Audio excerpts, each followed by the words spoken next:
one of the things that you're most known for, I think, is the satire and the humor on LinkedIn. The specific term is shit posting, but yes. Is that what it's called? That's what the kids are calling it, yeah.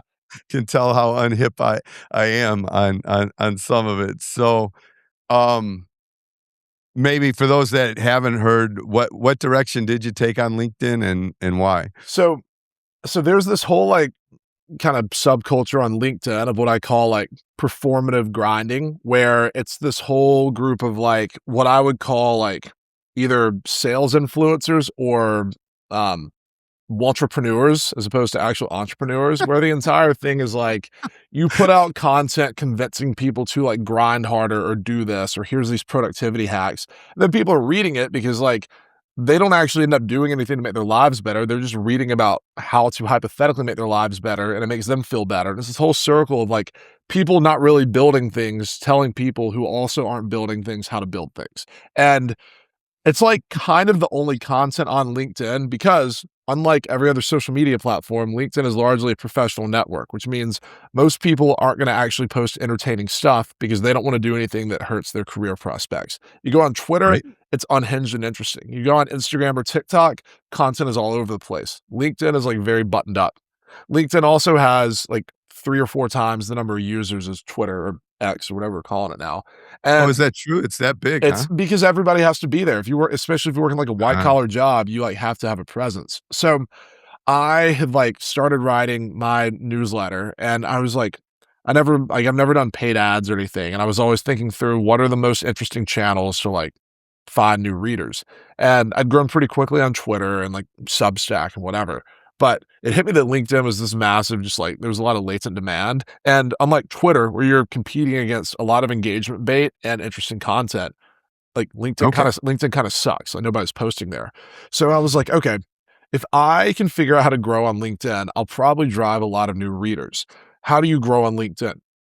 Version A, be, like, performative hustle slop. Option B, satirically make fun of performative hustle slop. So, like, I was like, "This could be really funny." And I was also young enough and dumb enough, I didn't think through the potential, like, the whole, "Oh, your internet footprint's around forever. Don't post anything you don't want people to see." I was like, "Screw that." Like, I'm unemployed, and then I'm in grad school. Like, I'm just gonna post whatever I want. So, right after I moved to New York, I put out this long post. It starts with personal finance hack of the day, how I haven't paid for food in Manhattan in 4 months. And I go down this rabbit hole claiming that, like, you know, my rent was 3 times more expensive than Atlanta, and, like, I wasn't making that much money in grad school. So to save money, I figured out that I could go to random hotels around the city and sign in on other people's hotel rooms and, like, go get the continental breakfast or, like, go back for dinner. And I would, like, take girls on dates to, like, hotels in Tribeca and sign off on room 421, and we would just leave before the bartender found out. And I was like, "I've done the math, and there's 527 hotels in Manhattan, meaning I can do this for close to 2 years every day without hitting the same hotel twice. Follow me for more personal finance tips." And it just exploded. Like, the comment section was nuts. People are tagging the New York Police Department saying, "This guy's a criminal." And I'm like, "What are you talking about? I'm just smarter than you." Like, I am just so playing into the So bit. you would double down on the hate. That's Yeah, yeah, yeah, awesome. yeah. And it's you create this kinda, like, inside joke with the rest of the internet where 95% of people understand that it's fake, and they either think it's Right. really funny or just lame or whatever, but, like, they might like it and they won't engage. The 5% of people get really pissed off about it and start yelling at you. And it's crazy because 'cause you'll see, like, VP and JP Morgan, like, coming at your throat. I'm like, "Dude, everybody you work with is gonna see you commenting on bait." It's kinda like seeing somebody, like, comment on an, like, AI generated girl on Instagram saying, "You're so hot." It's like, "Dude, what are we doing here?" Like, you're just this isn't a good look. And and but when they comment, it puts it on, like, their network's feed, so you create this viral loop of people getting pissed off at satirical content that blows up, and, like, it just crushed.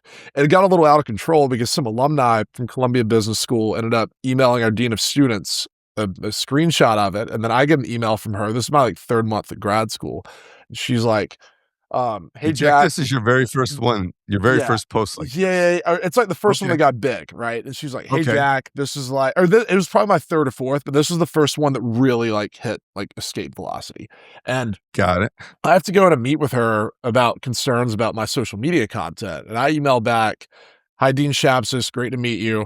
Just for context, or no, I didn't explain the whole thing at the time. I was like, yeah, happy to come chat about this. So I ended up walking in her office a week later, and I was like, this has to be your most interesting student introduction. And she said, well, judging from your LinkedIn, you seem to be one of our more interesting first year students. I was like, thank you. And she says, so I see this whole thing about breakfast. She's like, I did my research. It seems like in the last month, you also claimed to have gotten vaccinated 1,000 times as a side hustle when they were paying people to get the vaccine. And you called Joe Biden on his cell phone and said you wanted more student loan debt, not less, because you have that dog in you and it would make you grind more. I said, I did post both of those things. And she's like, you either have some of the more interesting like side plots of any of our students, or this is like a growth marketing hack to get newsletter subscribers. And I said, that's right. It is. You figured out the game. And I was like, do I need to change anything? And she was like, I just needed to make sure you're not actually stealing food. It's actually really funny. I was like, okay, cool. So we were totally fine. She's great. We still talk a lot. But yeah, like satire as a viral content strategy works so well. And I love it. Like I've dialed it back some now because like I work for an investment group and like we have a pretty irreverent vibe, but you also can't be like total shit. You have to be a little bit of a serious person now. But it was fun. Like I very much Started enjoyed getting that, older and dude. growing up, I guess. Yeah, it's I'm an adult now. Like I'm not a kid anymore. But I'm glad that I did do that. I'm glad that like I get recognized from that like at least once a month still. It's like just in the like walking around. It's hilarious. They're like, you're the hotel breakfast guy, or you're the Goldman Sachs beer mile guy. And I'm like, yeah, it's me. I'm hip. That's great. I guess I never really thought about it from the perspective of if if you took it seriously and didn't get the joke, you kinda embarrass yourself probably for a lot of people watching. The best comment, the best 2 comments on the vaccine one, somebody commented and said, "You're the reason that minorities don't have access to vaccines." And I was like, this is just like a this is like a crazy direction to take this because this is so obviously fake. And then I had one claiming I got an internship at Goldman Sachs because I won a Goldman Sachs sponsored beer mile, like where you drink a beer, run a lap 4 times. And the whole bit was basically that like Goldman Sachs' CEO was like he used to be on the DJ circuit. He would perform at music festivals. This is real. And this isn't fake. David Solomon was doing this.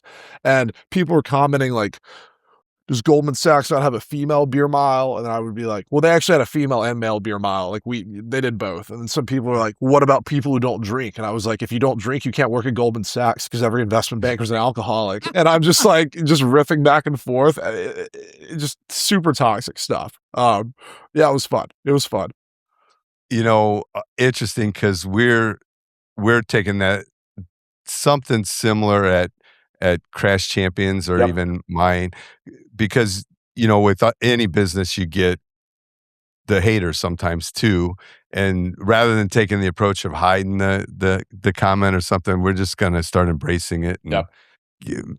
give a little humor back. We'll see how it goes. You can do like a hater of the week where it's like a LinkedIn or Instagram reel where it's just like screenshots of comments of people telling you to like kill yourself or you're a bad person or whatever. It's like it's good to highlight the hate because also people forget that like when it's easier to be mean behind like the facade of the internet. Yeah. And when you actually like engage with things, sometimes people are like, oh, somebody's actually reading this. Like there's this, oh man, like I forget that there are other people on the other side of these. So And I let's be kinda clear, like like we want to make it right by the person anyway if something Totally. went wrong. So we're gonna go ahead and fix it, but rather than just ignore it online and deal with it off online, we might as well embrace it online too. Yeah, So yeah, we'll yeah. see how it goes. Cool. It was a young person that brought that idea to me. So I mean, listen, the young people are full of great ideas. yeah. Sometimes. Yeah, I'm a guy who grew up without any technology, so it doesn't surprise me that I'm not the idea guy on how to do it right on social media. I hope you enjoyed this conversation. If you want more Podcrash in your life, which of course you do, make sure to like, follow, and subscribe to us on YouTube, Apple Podcasts, Spotify, or wherever you get your podcasts. Catch you next time.